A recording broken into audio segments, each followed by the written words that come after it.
សួស្តី fan របស់កូនទ្រក់តូចអ្នកនរគ្នាជួយចុច like ចុច subscribe ចុចសញ្ញាកណ្ដឹងឲ្យ admin ដើម្បីមើលរឿងបងមច្ឆាបរាស្នេហ៍អូនម្រេចខ្ទឹមរឿងចៅ fan ជាទីស្រឡាញ់របស់ admin អ្នកនរគ្នារឿងនេះគឺជាស្នេហារបស់មច្ឆាជាមួយនឹងមនុស្សប៉ុន្តែសម្រាប់ខួរក្បាលរបស់អ្នកនិពន្ធចិនគឺមិនចោលការរួមភេទនោះទេស្ដែងច្បាស់ហើយ detail មកលម្អិតថែមទៀតផងនិយាយតែតួប្រុសយើងគាត់គឺជាមច្ឆានេះគាត់ត្រូវកេងជាមួយតួស្រីយើងដល់តួស្រីយើងមានកូនមកកណាត់មនុស្សមកកណាត់ត្រីប៉ុន្តែគឺតួស្រីយើងក៏មិនដឹងថាកូនគាត់មានជំងឺអីដែរព្រោះមកដល់ពេលនេះគឺកូនគាត់ខ្វះទឹកអត់បានទេហើយយំមកកែវភ្នែកគាត់គឺទឹកភ្នែកធ្លាក់មកចេញគុជហើយគាត់ក៏រស់នៅក្នុងផ្ទះពូរបស់គាត់ហើយនិយាយជារួមទៅគឺពូរបស់គាត់ចិត្តបានចិត្តល្អនឹងគាត់ណាអ្នកនរគ្នាក្នុងការផ្ដល់កន្លែងស្នាក់នៅអីយកចិត្តទុកដាក់រហូតដល់ថ្ងៃនេះតួស្រីយើងទ្រាំនឹងនាងហ្វាងហ្វេមិនបានណាត្រូវជាបងប្អូនជំរុនមួយកូនរបស់ពូគាត់មិនបានវាក៏មានកូនប្រុសម្នាក់ដែរនាងហ្វាងហ្វេនេះណាជាមួយនឹងអាយេមីងហើយអាយេមីងហ្នឹងគឺជាបរិះអាក្រក់បំផុតហើយអ្នកនរគ្នាអញ្ចឹងគឺពេលនេះវាខាំងខាត់តួស្រីយើងនៅដឹងដើម្បីអីគ្រប់គ្រងមរតករបស់តួស្រីព្រោះឪពុកម្ដាយរបស់តួស្រីស្លាប់ទៅគឺបន្សល់នៅគេមរតកនិងទ្រព្យសម្បត្តិជាច្រើនអញ្ចឹងហើយពូនេះគឺមានចេតនាចង់យកទ្រព្យសម្បត្តិរបស់តួស្រីហើយមួយវិញទៀតអ្នកនរគ្ន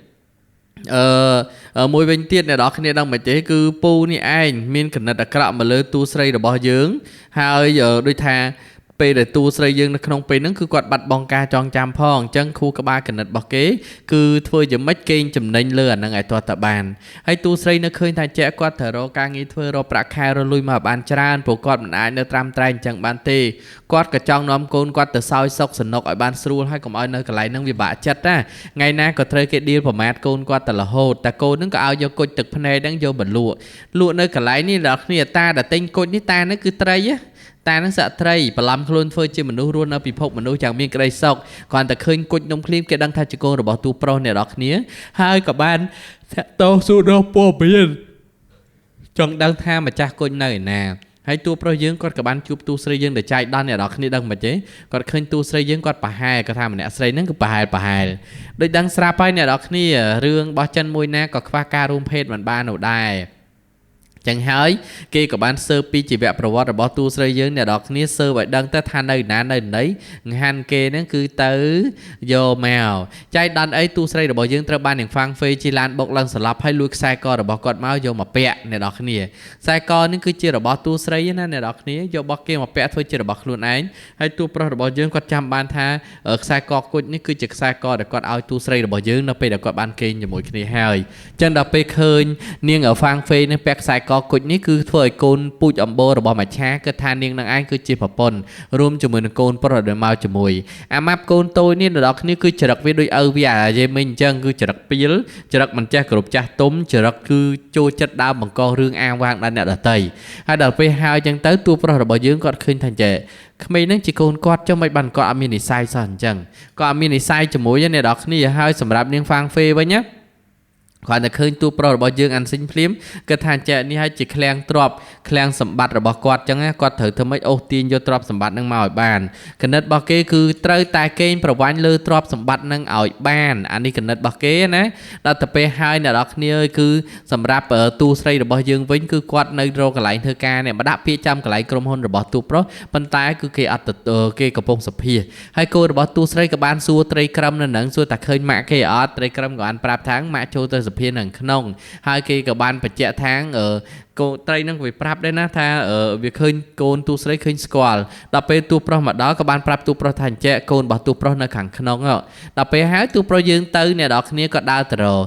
រចាំពេលដែលនាងហ្វាងហ្វេនេះគឺបានបញ្ជាឲ្យគេដកសិទ្ធិតួស្រីរបស់យើងក្រុមហ៊ុននេះគេអាចបានប្រកាន់បុគ្គលិកទេរៀនចាប់ក៏ដោយមិនចាប់ក៏ដោយបានអ្នកឯងមានសមត្ថភាពក្នុងការធ្វើការងារគេយកទាំងអស់ប៉ុន្តែនាងហ្វាងហ្វេនេះគឺដាច់ខាតមិនឲ្យយកតួស្រីហ្មងព្រោះវាដឹងថាតួស្រីយើងគឺជាប្រពន្ធរបស់តួប្រុសកូននឹងកូនរបស់តួប្រុសអញ្ចឹងគណិតរបស់វាមួយគឺត្រូវតែឲ្យតួស្រីយើងចេញឲ្យឆ្ងាយពីតួប្រុសដើម្បីកុំមកដណ្ដើមតំណែងរបស់វាពេលនេះដល់គ្នាវាបានបង្ខូចគេឈ្មោះតួស្រីច្រើនយ៉ាងច្រើនបែបខ្លាំងមែនតែនហើយតួស្រីយើងចេះឆ្ងាយហេតុអីនាងហ្វេតាមបំផ្លាញគាត់ខ្លាំងម្លេះហេតុអីក៏តាមរោរឿងគាត់គ្រប់កន្លែងហើយតួស្រីរបស់យើងអ្នកនរគ្នាមិនមែនជាមនុស្ស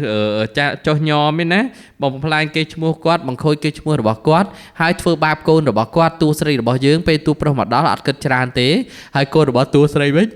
គឺអត់ហ៊ានវាឈោមុខមួយតួប្រុសទេ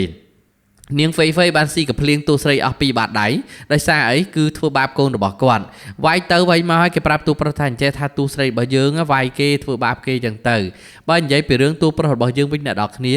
ទោះបីជាយ៉ាងណាគាត់មិនកាន់ជើងមនុស្សខុសដាច់ខាតហ្មងគាត់ថានាងហ្វេនឹងខុសអញ្ចឹងហើយគឺគាត់អត់កាន់ជើងទេទូស្រីយើងចង់វាយដំច្រំធាក់ធ្វើតាមចិត្តគាត់អត់ប្រកាន់គាត់អត់ខ្វល់នាងនេះក៏ខឹងទេអ្នកនរគ្នាគេថាគេជាប្រពន្ធណាហេតុអីបានជាមិនកាន់ជើងគេតែទូប្រុសរបស់យើងគឺជាស្ដេចនៃមច្ឆាគាត់គឺជាមនុស្សសក្តិទេអ្នកនរគ្នាបើយើងធ្វើខុសគឺខុសហើយអត់មានករ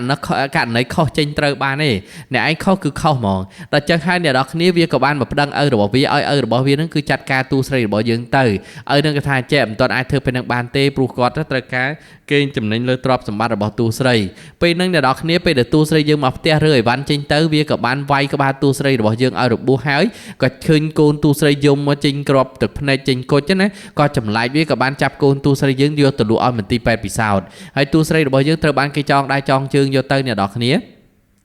ឪកូនរបស់នាងហ្វេនេះគឺសាហាវណាស់ទាំងឪទាំងកូនទាំងចៅហ្នឹងគឺអាក្រក់ដូចគ្នាទូស្រីយើងក៏រើចុះពីលើឡានមកអ្នកនរគ្នាក៏បានរត់ណាពេលដែលលោតចុះពីលើឡានរត់មកអញ្ចឹងទៅគឺចៃដន្យអីឡានទូប្រុសយើងក៏មកទូប្រុសរបស់យើងក៏បាននិយាយថាចេះឲ្យទូប្រុសយើងជួយគាត់ផងគាត់ត្រូវគេធ្វើបាបប៉ុន្តែអ្នកនរគ្នា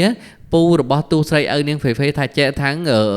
រឿងចលុះក្នុងគ្រួសារទេហើយនាងនោះក៏យកលេសថាកូនឈឺចឹងទៅឲ្យទូប្រុសយើងឆាប់ទៅមើលអាកូននឹងនៅផ្ទះប៉ុន្តែមែនតើអ្នកនរគ្នាទូស្រីយើងគាត់ក៏ខំសវេសវាខ្វេខ្វាយខ្វាយឲ្យទូប្រុសយើងនឹងជួយគាត់ផងចឹងណាដល់ពេលកូនទូស្រីក៏រត់ចេញពីមន្ទីរពេទ្យមកអ្នកនរគ្នាដោយសារពួកពេទ្យវិទ្យាសាស្ត្រនឹងគឺតាមចាប់ពេកគ្នាក៏មិនដឹងថារត់ទៅណាកូនរបស់ទូស្រីក៏សម្រេចលោតចុះពីលើស្ពានទៅពេលដែលលោតចុះពីលើស្ពានអ្នកនរគ្នាគេគ្រប់គ្នាសិតតែសប្បាយចិត្តបានកូនរបស់ទូស្រីយើងស្រាប់ទៅទូស្រីរបស់យើងគេថាចេះបើកូនគាត់មានរឿងអីគាត់មិនលើកលែងទោសឲ្យអ្នកណាទេអញ្ចឹងណាពេលហ្នឹងទូស្រីរបស់យើងគាត់ក៏បានស្រែកពីលើមកកូនគាត់នៅណាអញ្ចឹងប៉ុន្តែឲ្យកូននេះគឺសប្បាយចិត្តអ្នកនរគ្នាឲ្យតែឃើញថាកូនរបស់ទូស្រីស្លាប់បាត់គឺគេសប្បាយចិត្តគ្រប់គ្នាតែម្ដងតែជាសំណាងល្អកូននឹងអត់អីហើយកូននឹងក៏បានប្រាប់ម៉ែថាចេះម៉ាក់ពេលខ្ញុំលោតចូលទៅក្នុងទឹកខ្ញុំមានកតុយឡងធំអញ្ចឹងណាទូស្រីថាកុំលឺមាត់កុំឲ្យគេដឹងព្រោះនេះជាអាកំបាំងរបស់ពួកគាត់ពីរនាក់អញ្ចឹងណាបើសិនតែមានគេដឹងរឿងហ្នឹងគឺពួកគាត់នឹងមានបញ្ហាតែម្ដងទូប្រុសយើងគាត់ក៏មិនបានចាប់អារម្មណ៍មើលមកកូនដែរធម្មតាពួកត្រីអ្នកនរគ្នាតែឃើញម្បោខ្លួនឯងឃើញស្គាល់ឃើញដឹងហ្មងដល់ហើយអញ្ចឹងអ្នកនរគ្នាគេនាំគ្នាឆ្ងល់ថាម៉េចបានកូនទូស្រីយើងចេះហែកទឹកអាចរត់រួចអញ្ចឹងលោតពីលើទៅឡើងខ្ពស់អញ្ចឹងណាដល់ពេលទូស្រីយើងក៏របួសក្បាលអ្នកនរគ្នាទូប្រុសយើងគាត់ក៏បានអនុញ្ញាតគាត់ក៏បាននាំកូននឹងមកនៅជនបទផ្ទះរបស់គាត់នៅឆ្ងាយណាស់ហើយតែឃើញថាបើមានការងារលុយដែលគាត់បានពីលក់គុជទឹកភ្នែកហ្នឹងគាត់ក៏យកមកទិញផ្ទះហ្នឹងឯអ្នកនរគ្នាសំទោសជួលផ្ទះហ្នឹងនៅហើយគាត់ក៏បានរៀបចំ design ម៉ូដកៅអៅស្អាតហើយយកទៅលក់នៅតាមដងផ្លូវអ្នកនរគ្នាគាត់ថាបើគាត់អត់រលុយទេគាត់មានលុយចិញ្ចឹមកូនគាត់ទេអញ្ចឹងជាម្ដាយគាត់មានជំរឿនអ្នកនរគ្នាគាត់ត្រូវតែធ្វើបែបហ្នឹង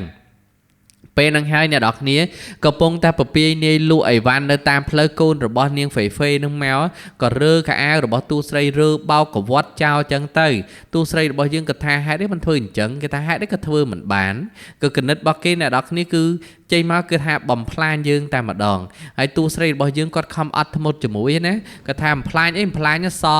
ងអីវ៉ាន់គាត់មកបើមិនអញ្ចឹងអត់រួចខ្លួនទេនាងហ្វេអ្នកនរគ្នានៅពេលហ្នឹងគឺខ្លាចទូស្រីដែរមិនខ្លាចទេក៏អត់ឲ្យលុយទូស្រីយើងហើយទូប្រុសយើងមកឆាននេះលេងខ្លួនដល់កមើលក្បាត់កគួរឲ្យខ្លាចដល់ពេលហើយអ្នកនរគ្នាមកដល់ហ្នឹងកូនហ្នឹងក៏ឆ្លើយអញ្ចឹងហើយទូប្រុសយើងគាត់មានកាន់ជើងណានាមថាកូនរបស់គាត់តែបើឆ្លើយគាត់អត់កាន់ជើងទេហើយនាងហ្វេហ្នឹងនៅឃើញថាចេះខឹងទូប្រុសយើងអ្នកនរគ្នាហេតុអីបានជាមិនកាន់ជើងវាសោះអញ្ចឹងរឿងទូប្រុសមួយអ្នកនរគ្នាខុសគឺខុសត្រូវគាត់តាមរកកូនរបស់គាត់ដើម្បីស្នងមរតកគាត់ស្នងជាអធិរាជមច្ឆានេះប៉ុន្តែដល់ទៅពេលហើយកូនគាត់នេះកូនទូស្រីនេះក៏បានពាក់ភ្នែកកែបធ្វើបង្ងើយអាណាទៅណាទៅហើយទូប្រុសយើងក៏ឃើញមិនទាន់បានឃើញមុខគាត់ចាប់បានក្បាលបន្តិចសោះគាត់មានអារម្មណ៍ថាគាត់ពេញចិត្តកូននឹងខ្លាំងមែនតើមើលទៅគេក្មេងល្អអញ្ចឹងណាហើយដល់ពេលកូនរបស់គាត់ជាមួយនឹង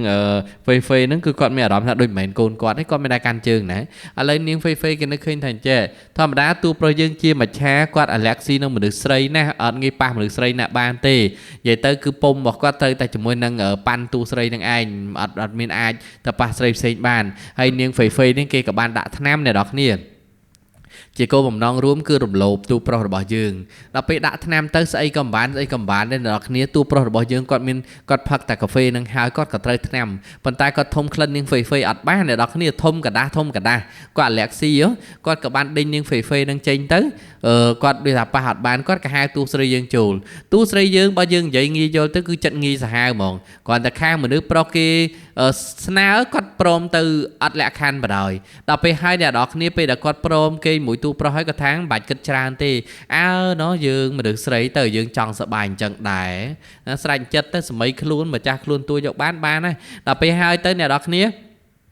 ពេលហ្នឹងគាត់ក៏ឲ្យកូនចៅគាត់មកមើលគឺសិតតែអាឡែកស៊ីនឹងក្លិនដូចគ្នាបានន័យថានាងហ្វេនឹងដាក់ថ្នាំហើយដល់ពេលបុគ្គលិកក្នុងក្រុមហ៊ុនណាគេថាទូស្រីយើងនឹងគឺកំពុងតែប្រើអរិយាប័ត្រមាយាទមិនល្អឲ្យដៃទូប្រុសរបស់យើងទូស្រីថាឲ្យដៃស្អីទៅគាត់មិនដឹងរឿងស្អីទេតាមពិតឲ្យម៉ែនឹងឯងគេហៅទៅដេកដែរដល់ពេលនាងហ្វេអ្នកនរគ្នាពេលនេះគឺវាខឹងខ្លាំងណាវាក៏បានប្រាប់ឪពុកវាតាក់ទងតែអាយាយមីងប្តីរបស់វានេះឲ្យមកអូសទូស្រីយើងចេញព្រោះពេលនេះវាកំពុងសោយសុកនាំកូនមកធ្វើជាសទ្ធិពួកហ្នឹងក៏វាសហការគ្នាអញ្ចឹងទៅអ្នកនរគ្នាទូស្រីយើងក៏និយាយថាចេះយាយមីងគឺជាប្តីរបស់នាងហ្វេហេតុអីបានត្រូវមកស្រែកថាជាប្តីរបស់គាត់វិញគាត់មិនដែលពាក់ព័ន្ធជាមួយទេហើយអ្នកនរគ្នាពេលហ្នឹងគឺវាស្រែកបង្អាប់បន្ទោសសំអុយឈ្មោះទូស្រីយើងពេញកន្លែងក្រុមហ៊ុនធ្វើឲ្យគេគ្រប់គ្នានឹងក្រុមហ៊ុនហ្នឹងគឺមានចេតនាមួយគឺស្អប់ខ្ពើមទូស្រីរបស់យើងហើយទូស្រីរបស់យើងក៏រៀងខឹងដែរអ្នកនរគ្នាក៏ថាហេតុអីមិនត្រូវធ្វើរឿងដាក់គាត់អញ្ចឹង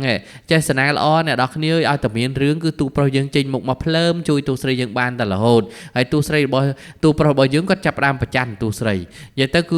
ឺក្នុងចំណោមមនុស្សស្រីមានទូស្រីទេដែលគាត់នៅចិត្តបានអញ្ចឹងផុតពីនោះគឺគាត់នៅចិត្តអត់បានអញ្ចឹងហើយបានជាគណិតរបស់គាត់មួយគឺគាត់ចេះតែតាមទូស្រីយើងស្អិតដូចស្ករទាំងថ្ងៃនឹងឯងហើយដល់ទៅពេលហើយអ្នកនរគ្នាដឹងមិនទ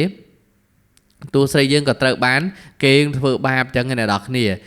បានន័យថាគេចាប់កូនគាត់មកអ្នកណាដែលចាប់គូទូប្រុសរបស់យើងចាប់មកក្នុងគោលបំណងគឺឲ្យទូស្រីយើងព្រមតាមបំណងគាត់ប៉ុន្តែកូនរបស់គាត់ក៏ត្រូវបាននាងហ្វេហ្នឹងគឺយកចាប់យកធ្វើបាបហើយក៏ប្រឆោតទូស្រីយើងក៏ចាប់ទូស្រីយើងបានបន្តទៀតអ្នកនរគ្នានាងហ្វេហ្នឹងនិយាយពីអាក្រក់គឺលេខ1តែម្ដងអត់មានអាក្រក់ដូចវាទេហើយដល់ពេលហើយពួកនឹងក៏ព្រុតគ្នាវាយកូនទូស្រីទូប្រុសយើងមកតន់មានណាបដិញទាំងពីរអ្នកម៉ែកូននឹងចេញពីផ្ទះរបស់គាត់ភ្លាមតែម្ដងគាត់ថាចេះ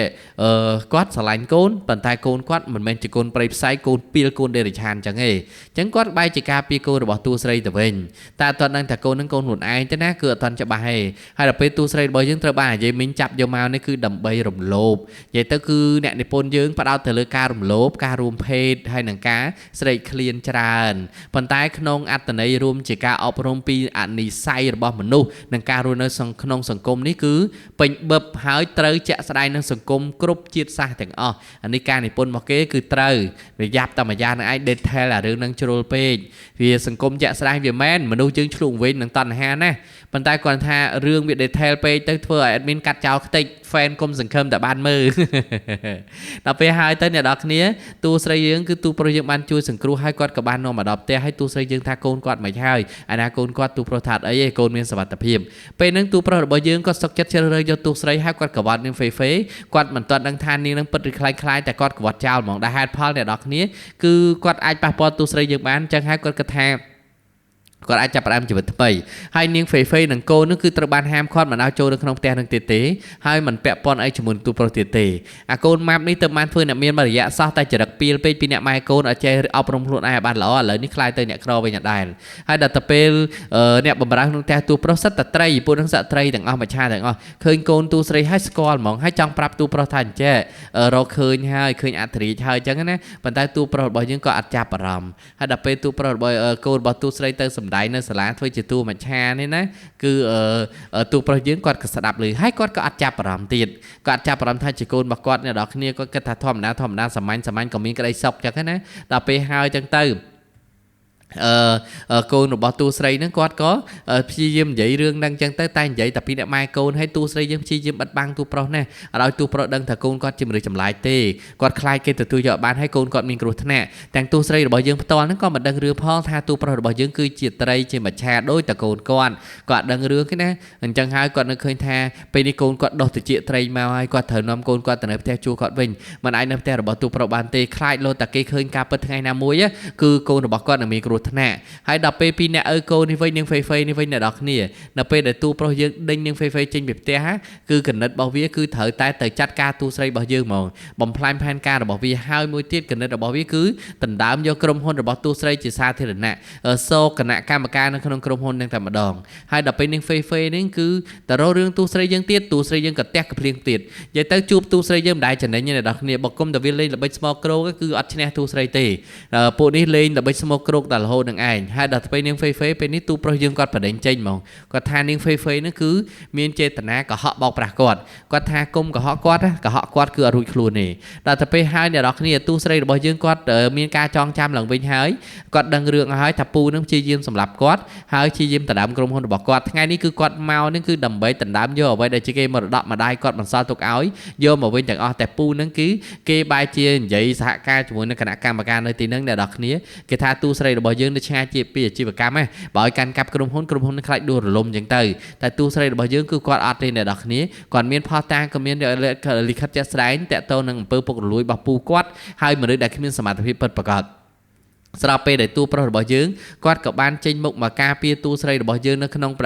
នុងពេលដែលទូស្រីរបស់យើងកំពុងតែឆ្លោះទាស់ជាមួយពួកនេះរឿងក្រុមហ៊ុននេះអញ្ចឹងហើយធ្វើឲ្យក្រុមហ៊ុននេះគឺធ្លាក់មកក្នុងកណ្ដាប់ដៃទូស្រីយ៉ាងស្រួលពូហើយនឹងនាងហ្វេហ្វេនេះគឺត្រូវបានគេបរិញ្ញចេញពីក្រុមហ៊ុនហើយក៏បានរកឃើញថាពួកនឹងគឺខុសច្បាប់ច្រើនមែនទែនមកគេបន្លំក្រុមហ៊ុនបោកបញ្ឆោតសាប់មុខសាប់យ៉ាងអញ្ចឹងហើយគឺគេបរិញ្ញចេញពីក្រុមហ៊ុនទៅឥឡូវនេះគឺទូប្រុសរបស់យើងបានជួយទូស្រីច្រើនមែនទែនទូស្រីយើងមិនអាចគេចពីគាត់បានទេទូស្រីរបស់យើងចុះទៅជួបជាមួយនឹងសិស្សច្បងនេះសិស្សច្បងនេះក៏លងស្រឡាញ់ទូស្រីដែរអ្នកនរគ្នាទូប្រុសយើងអត់មាត់អីមួយម៉ែត្របដ ாய் ចុះជួបចុះអីហើយប៉ុន្តែចាំមើលណាគាត់នឹងចាត់ការទូស្រីរបស់យើងនៅពេលក្រោយអត់ទុកទូស្រីយើងទេរុញទូស្រីយើងចូលទៅក្នុងឡានដោយកំហឹងហ្មងគាត់ខឹងតែទូស្រីរបស់យើងតែឆ្ងាញ់អីប្រុសមិនដឹងត្រង់គាត់ប៉ុណ្ណឹងហើយមិនល្អសម្រាប់ទូស្រីឬយ៉ាងណាទូស្រីថាជារឿងរបស់ខ្ញុំទេមិនតាក់ទងអីជាមួយនឹងលោកទេហេតុផលអីបានជាលោកត្រូវតែមកនិយាយភាសានឹងដាក់ខ្ញុំទូស្រីយើងក៏រៀងញញដែរអ្នកនរគ្នាមិនសូវចោះចាញ់គេប្រហែលទេនិយាយទៅគឺទូស្រីយើងអត់សូវចេះចាញ់អត់សូវចេះខ្វល់ច្រើនទេហើយឥឡូវនេះម៉ែកូនគេនេះវិញធ្លាក់ខ្លួនក្រហើយអ្នកនរគ្នាប៉ុន្តែអត់ដឹងថាត្រូវរកផ្លូវយ៉ាងម៉េចទៅខ្លាយទៅជាអ្នកមានវិញពួកកណិតរបស់គេចង់ខ្លាយជាអ្នកមានហើយថ្ងៃការរបស់ទូស្រីវិញអ្នកនរគ្នាកូនទូស្រីស្រាប់តែដោះ